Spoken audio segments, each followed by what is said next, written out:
Hi guys, welcome back to my channel, Mona Wonders Africa. So today I want to show you what we bought earlier in the market because I'm not able to take a video. So pumunta po kami ng market kanina. Hindi po ako nakapag-video kasi kasama ko si Hakim. So mabilisan lang, boda-boda lang kami. We just went with the boda-boda, and then we asked the boda-boda guy to wait for us so we can also go back fast.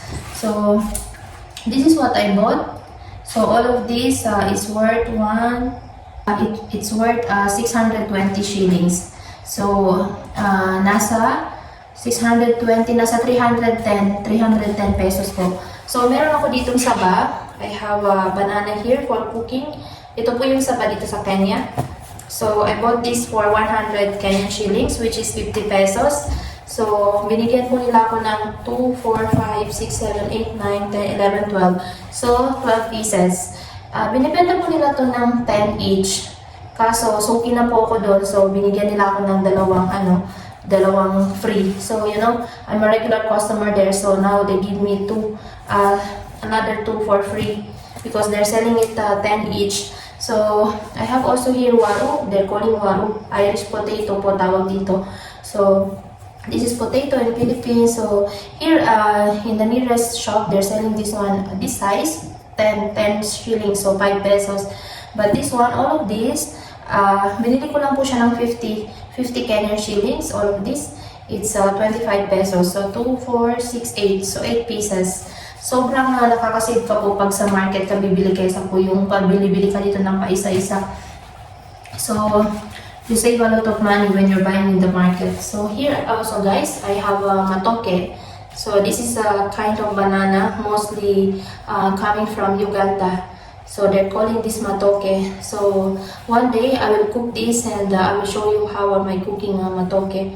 So niluluto lang po siya ng ganito na hilaw, babalatan lang po siya. Tapos kamatis, bawang, tsaka onions lang po, ganun lang. And then I have also some carrots here. So you see guys, all of these, they're selling only 20 Kenyan shillings.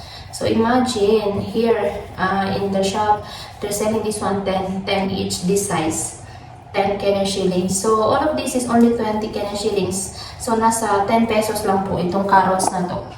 And then may green peas din po ako.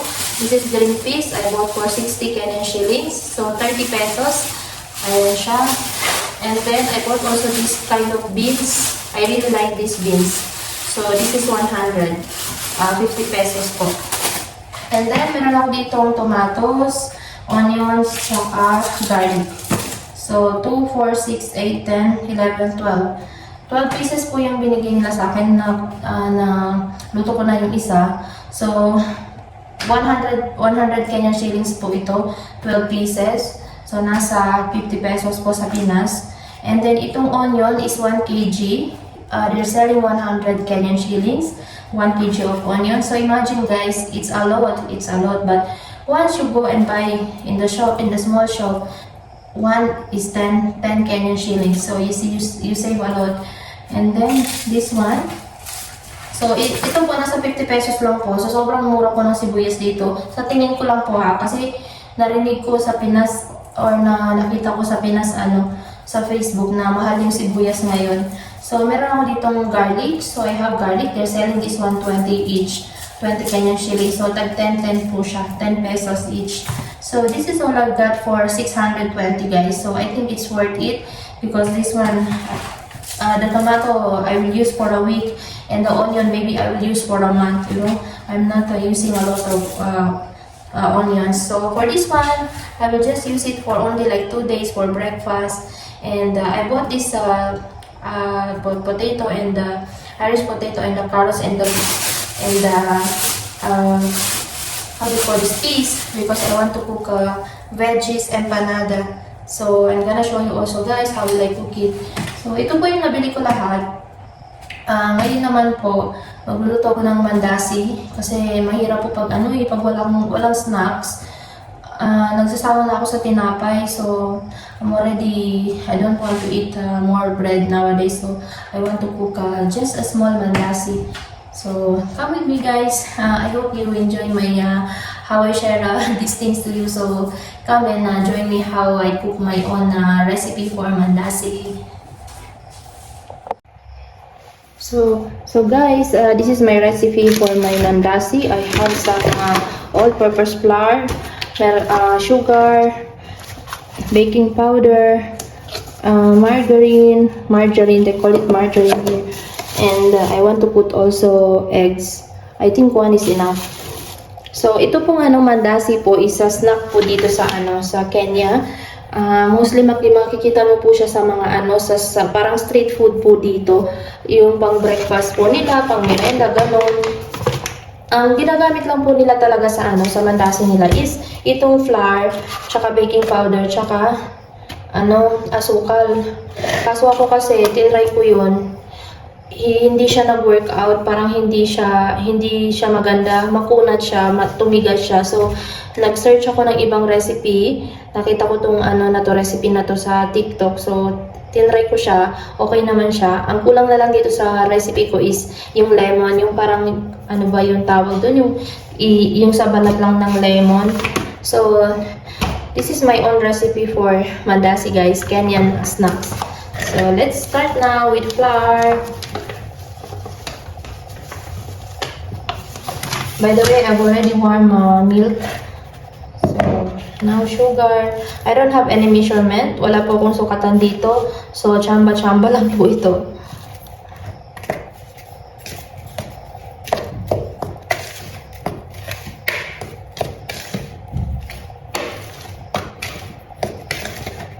I don't want to cook a lot because I can just make again.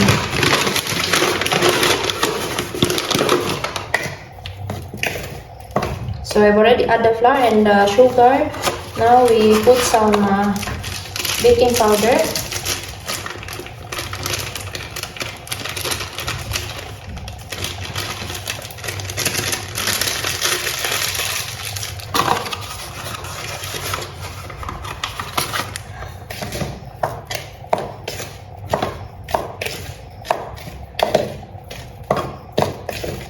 And also, by the way, guys, we need to add a very small salt.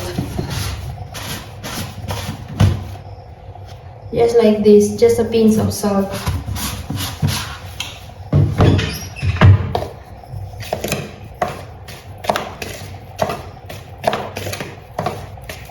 Just mix, mekos lang po natin. Nag-try din ako gumawa ng donut, guys, pero hindi din siya hindi din maganda yung kinalabasan. So ako, nag-experiment lang ako. Try lang ba hanggang sa makuha ko. So next time, try ko ulit yung donut.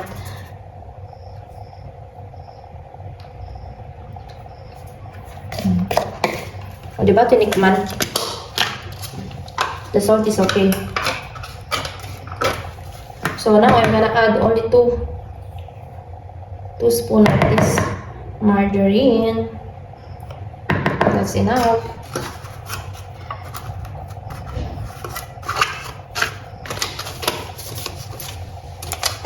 I'm gonna use my hand to mix. Mekos lang natin, guys. Just mix.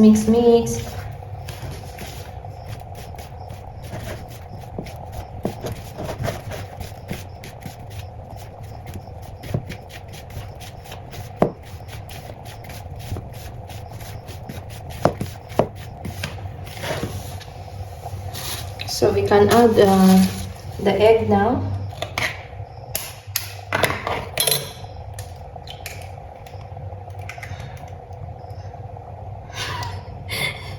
I'm laughing at myself. Natatawa ako sa sarili ko kasi inamoy ko talaga yung May pina-follow ako na sikat na food vlogger sa sa Pinas, si Chef Obang ba yun. Lagi nakikita ko lagi niyang sineseparate yung itlog muna. Kinakat niya muna sa isang platito bago niya i-mix sa mga niluluto niya kasi para hindi daw masayang yung niluluto niya. Minsan pag inaanuhan ka ng katamaran, wala na yung hindi mo na magagawa. Tawa na lang. I'm just laughing at myself, guys, because I smell the eggs before I mix.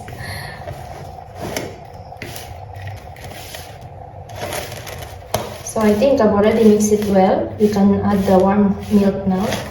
I don't know if it's still warm. Let me check.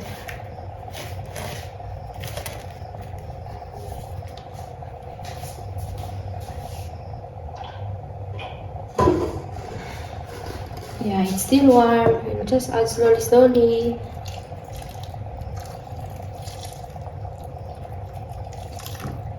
Add slowly, slowly, tapos binuhos lahat.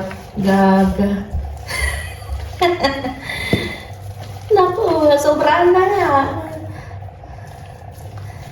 I said I will add slowly, slowly, but I've already put all. You see now, guys? It's very soft. This one is not, you cannot make like this. The dough should be hard. So I'm gonna add some flour. Nakakatawang ano to, cooking session. I'm laughing at my cooking session, guys. I'm not a professional chef or baker.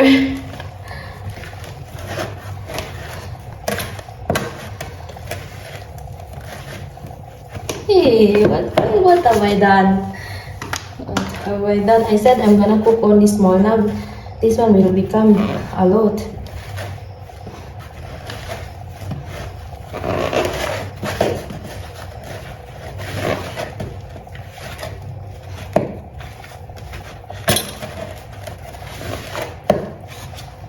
I think it's enough, guys.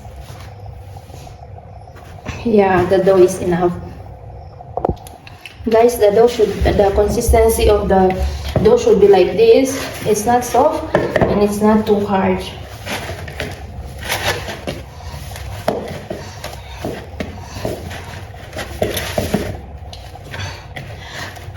When my husband is around, I've never cooked mandasi because I don't know.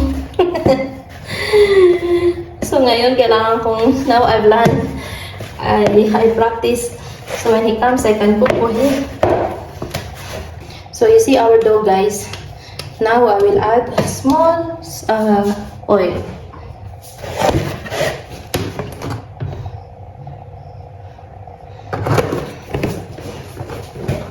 Okay, for some people who's baking mandasi or cooking mandasi, they're letting the dough to rest for a while. But for me, it's just okay. I don't need to rest it. I'm just cooking it directly.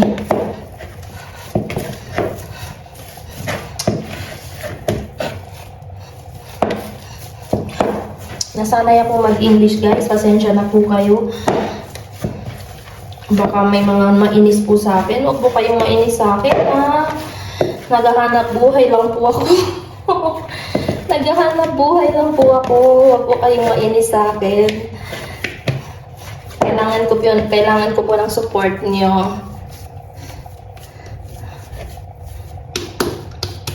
Alam niyo naman po tayong mga Pinay, sanay tayo na may sarili tayong pera.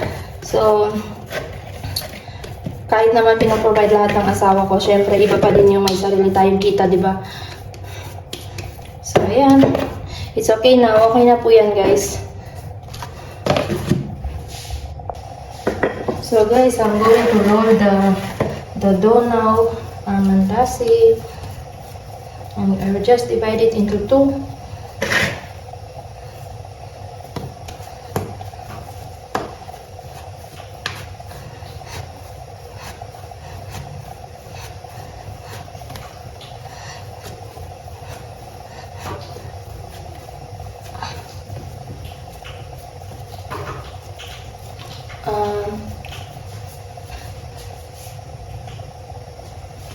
While I'm rolling the dough, my oil is already in the pan, in the fire. So, ganito lang po siya. We will just roll it like this. Ganito lang po siya i-roll. Guys, again, this is my own recipe, Don't judge me, guys.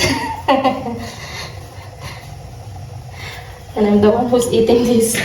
So, whatever will happen, I will enjoy it.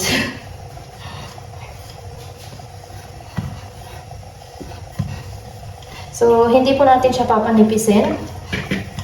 Dapat yung sakto lang. We're not gonna make it thin, guys.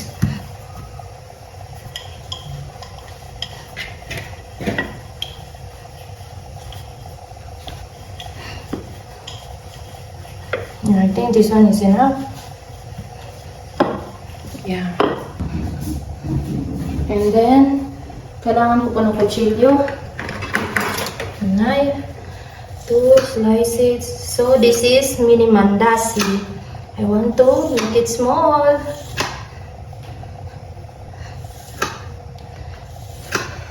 Like bite size lang po ba?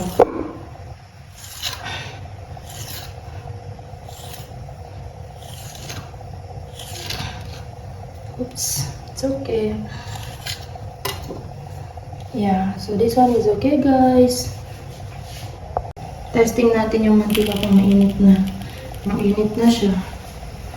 It's already hot. Yeah, the oil is already hot.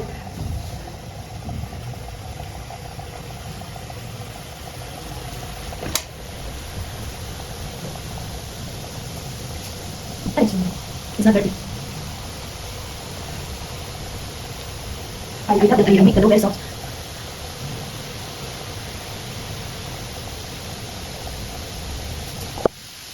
Alam niyo po ba nagluluto ako sa gabi? Alas 10 na po ng gabi dito. Kasi tulog si Hakim. Hakim is sleeping right now. It's already 10. But for me, I'm in the kitchen. Busy making something here. Now it's cooking slowly, slowly.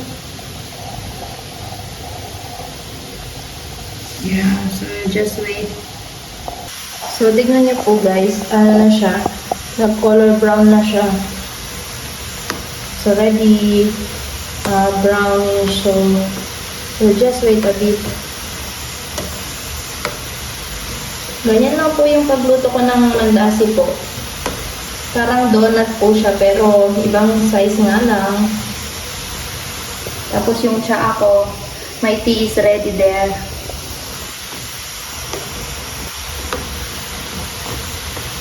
Evening tea with mandasi.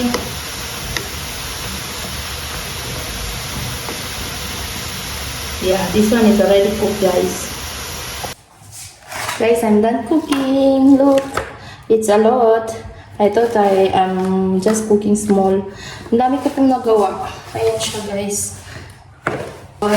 Let's taste it. Tikman po natin. Mainit pa. Ayan siya, oh. You see, guys. Para lang siya tinapay. It's just like a bread.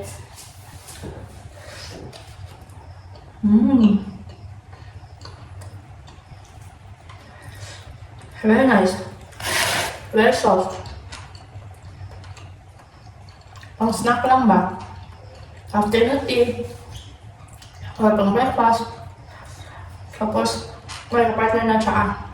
I made a tea with the milk.